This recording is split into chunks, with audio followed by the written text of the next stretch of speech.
Today's video is very different to all my other videos because today I want to have a really honest chat with you about why I joined the army and really in a way how it's kind of affected me for the rest of my life.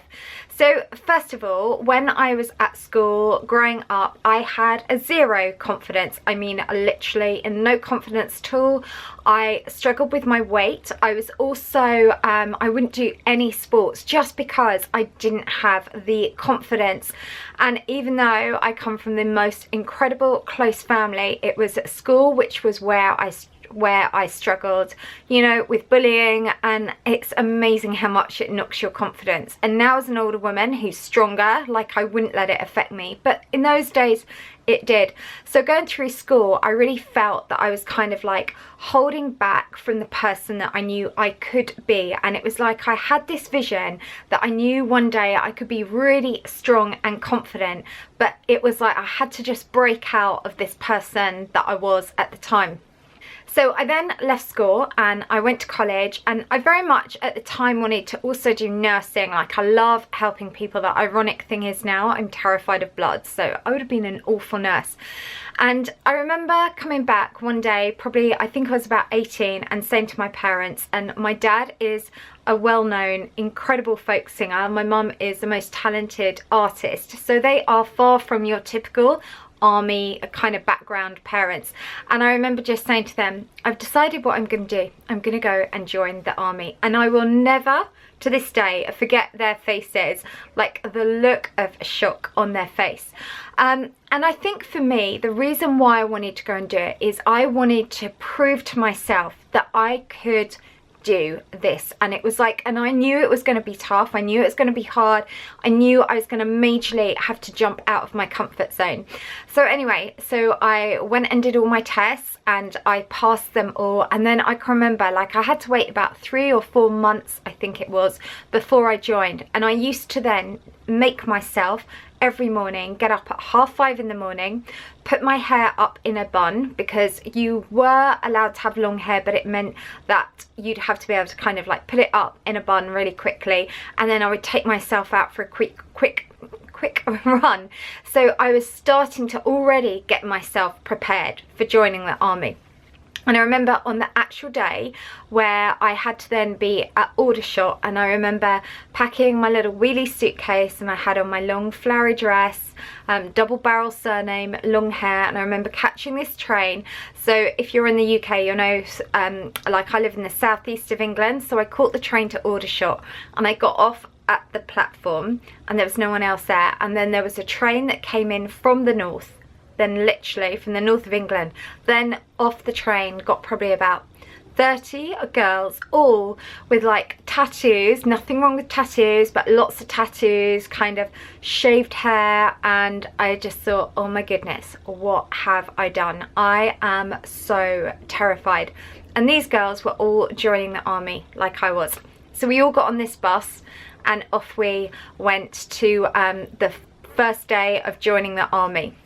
And I remember just feeling so terrified, to a point that we had to later on in a classroom, we had to all introduce ourselves. And because my surname's Wyndham-Read, I was the last one to stand up. And we had to say how many brothers, sisters we had, our family. And I was so nervous that I said I have got 2 brothers, 1 sister. I mean, I haven't even got brothers. It was crazy. I was just like, I just didn't know what I was saying.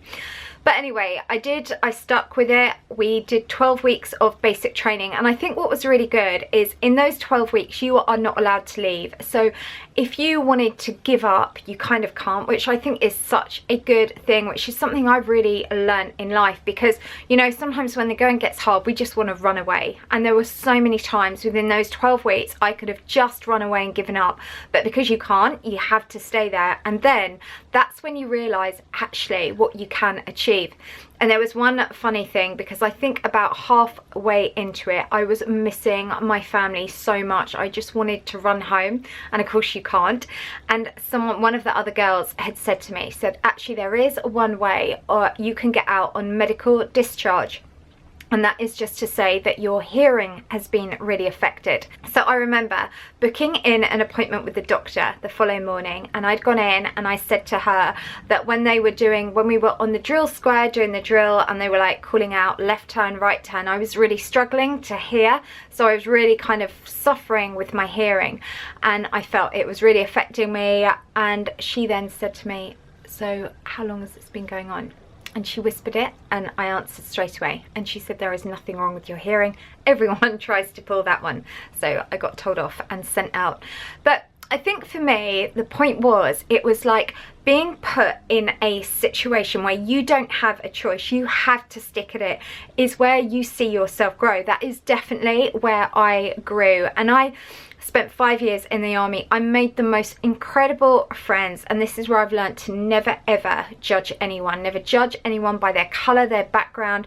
You know, the girls that I met there are kind of like friends that I've known for life. They were all from different backgrounds, but you know what? Everyone just gave it 100%. And I think for me, there were good times, there were really incredible good times. There were also really low times. And I remember doing one training session one day when we'd gone out into the field. So we were like 3 days with all our like army clothes on. We had guns with us, and I remember we came to this situation where there was like a tunnel that we had to crawl under, and it was probably about, I don't know, 50 meters long, so it was a really long tunnel, and there were trains that went above. It was underneath this railway line, and you could hear when you went in it, I mean literally the tunnel was the size of you, that you had to go through, and you had to crawl along, and you've got all your rucksack on, your guns on, everything. And I was terrified of doing it, and I was the second to last one to go through this tunnel, and this girl just literally broke down before she went through it. She was crying to the sergeant majors, just saying, "Please don't make me do it." And they literally just made her do it. And I remember thinking, okay, so I'm gonna ask them not to, but they're not gonna listen, they're gonna make me do it anyway. So I did it, and then I got through the other end, and it really taught me to be strong. And I did experience bullying in the army, and I think it would be very different now, because I think it's so much more equal. There are so many more women in the army. I mean, I think it's nearly 50-50, which is incredible. But I think the worst thing for me was, very sadly, I lost my fiance, the love of my life. And I remember I'd had 2 weeks compassionate leave. I worked in the dental department at the time, and there is a procedure when a soldier is deceased or killed, you have to fill out certain paperwork. Well, I'd never ever had to do that, and I remember after 2 weeks, the sergeant, my boss, had deliberately left this dental work documentation for me to fill out the forms and do all the procedures. And as he handed it to me, it was my fiance's dental records. And I always remember thinking there was no need for that. It's like, you can be a strong, confident person, but you should always think about people's feelings. And that to me was below the belt. And actually that was my turning point. That was when I just decided that's enough, and that's when I left the army. But really, in a way, what I would say, what the army did is it taught me that you can do anything you put your mind to. You know, if you don't feel confident, you can change that.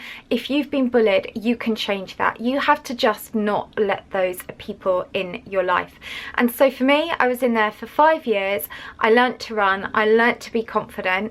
I don't think I could do it now. I think I'm too independent, and I'm not a follower. I definitely feel like a leader, but at the time I needed to find myself, and it was the most incredible journey. It was very much been part of my life to where I'm at now, because I feel, you know, my background being in the army is what's given me the confidence to just kind of chase my dreams. And that's what I've always done. Whenever somebody says to me no, then I just see that as a signal that it's yes, I can. And that just makes me want to chase that dream even more. So that was a little bit of a different video, but I just wanted to talk to you just very briefly, because I think so many people you can look at someone and just assume, and we should never really assume. You know, for me, what I have been lucky with, I've got amazing family, amazing friends, but the rest of the journey, school, bullying, you know, life, career, everything, I think we all go through the same struggles. It's just how we decide to deal with it, you know. And definitely what I took from the army is, if you apply two things, if you have determination and discipline, you can conquer everything, you know. And definitely for me, the army, it was about that discipline. You'd have to get up at 5:30 every morning. You'd have to have your kit would have to be ironed to perfection. You'd have to be able to go out and do that 1.5 mile run. You'd have to do this, have to do that. So it just teaches you about discipline, you know. And the great thing is, you can do that without having to join the army. If you really want something, you've got to fight for it, you've got to go for it. And the biggest thing is, you have to believe in yourself.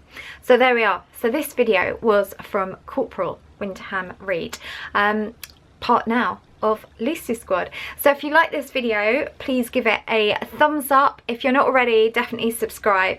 And if you want to know more about then, how I went on to set up my online business, my TED Talks, all that stuff, you know, then do let me know. But I kind of feel a bit self-conscious doing this, because at the end of the day, it's about you, not me. So my channel is about giving you guys workouts, helping you with motivation and nutrition, but sometimes it's a little bit nice for you to know who it is that's training you, and a little bit about my background. So there we are. That's it in a nutshell. So I'll see you all soon.